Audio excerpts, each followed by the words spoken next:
Hello everyone, welcome back to my channel JS home kitchen. আজকে আমি আপনাদের সাথে শেয়ার করব সাবুদানা দিয়ে খুবই মজাদার একটি রেসিপি। আর এই রেসিপিটি কিন্তু ছোটো বড় সবাই খেতে খুবই ভালোবাসে। আর প্রথমে আমি এখানে নিয়ে নিচ্ছি জাল করা হাফ লিটার দুধটাকে কুসুম গরম থাকা অবস্থায় দিয়ে দিচ্ছি 1/3 কাপ চিনি, দিচ্ছি 1/4 কাপ গুঁড়া দুধ, দিচ্ছি 1 টেবিল চামচ পরিমাণ কর্নফ্লাওয়ার। এখন উপকরণগুলোকে ভালো করে মিশিয়ে নিব।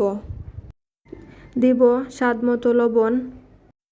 দুধে যখন বলক চলে আসবে তখন চুলাটা আমি অফ করে দিব। দুধ 1 মিনিটের মতো আমি জাল করে নিব, কারণ গুঁড়া দুধ এবং কর্নফ্লাওয়ারের কারণে দুধটা কিন্তু একটা ক্রিমি ভাব চলে এসেছে দুধটাতে। দুধটাকে একটা বাটিতে ঢেলে ঠান্ডা করে নিব। চুলায় একটা কড়াই বসিয়ে দিয়েছি। এখন দিয়েছি পর্যাপ্ত পরিমাণে পানি।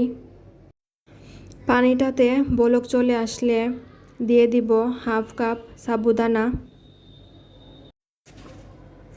সাবুদানা দিয়ে কিন্তু ভালো করে নেড়ে মিশাতে হবে।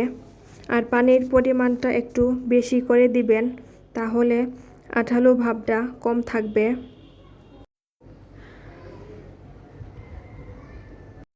10 মিনিটের মতো ভালো করে জাল করে নিব। আর সিদ্ধ হওয়ার পর সাবুদানাগুলোকে ভালো করে ধুয়ে পানি ঝরিয়ে নিব। এখন সাবুদানাটাকে আমি দুধের মধ্যে দিয়ে ভালো করে মিশিয়ে নিব। আর আপনারা দেখতেই পাচ্ছেন সাবুদানাটা কতটা ঝরঝরা হয়েছে।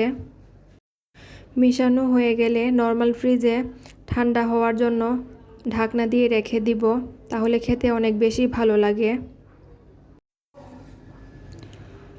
এখন ফ্রিজ থেকে বের করার পর আপনারা ঘনত্বটা দেখতেই পাচ্ছেন।